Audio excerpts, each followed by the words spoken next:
Singapore से मुंबई के लिए उड़ान भरने वाली फ्लाइट A729 शाम के सुनहरे आसमान को चीरते हुए आगे बढ़ रही थी। यात्री आराम से बैठे थे। बातचीत की धीमी आवाज़ें और इंजन की गूंज वातावरण में घुली हुई थी। उसी विमान में आरव 14 साल का एक लड़का अपनी अकेली यात्रा कर रहा था। उसके हाथों में कसकर पकड़ा हुआ एक बैग उसकी घबराहट को छिपा नहीं पा रहा था। वह खिड़की के बाहर बादलों को देखते हुए उत्साहित भी था और थोड़ा डर भी।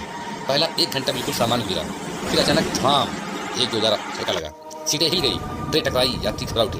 कॉकपिट से कप्तान की आवाज आई, स्थिर पर तनाव से भरी, महिला और सज्जनों, हमारे एक इंजन ने काम करना बंद कर दिया है, कृपया अपनी सीट बेल्ट बांध लें। हम स्थिति को संभालने की कोशिश कर रहे हैं। आरव का दिल जोरों से धड़कने लगा। उसने खिड़की से बाहर देखा, बाईं तरफ के पंख से धुआं निकल रहा था। कुछ ही क्षण बाद वह घोषणा हुई, इसे कोई भी यात्री सुनना नहीं चाहता था। हम समुद्र में इमरजेंसी लैंडिंग की तैयारी कर रहे हैं। पूरे विमान में सन्नाटा छा गया। कुछ यात्री रोने लगे, कुछ चुपचाप प्रार्थना में जुटे हुए। एयर होस्टेस तेजी से लोगों को ड्रेस पोजीशन समझा रही थी और लाइफ जैकेट बांट रही थी।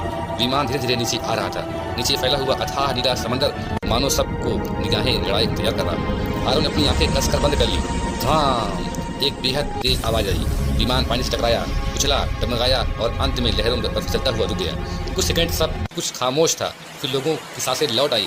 सभी लोग शांत रहे, लाइफ जैकेट पहने और बाहर निकले। क्रू की आवाज गूंजी। विमान में पानी भरने लगा। आरव कांपते हाथों से बाहर निकला। लाइफ रॉड पर चढ़ते ही उसने पीछे मुड़कर विमान को देखा। विशाल धातु का वो पंछी लहरों में धीरे धीरे डूब रहा था।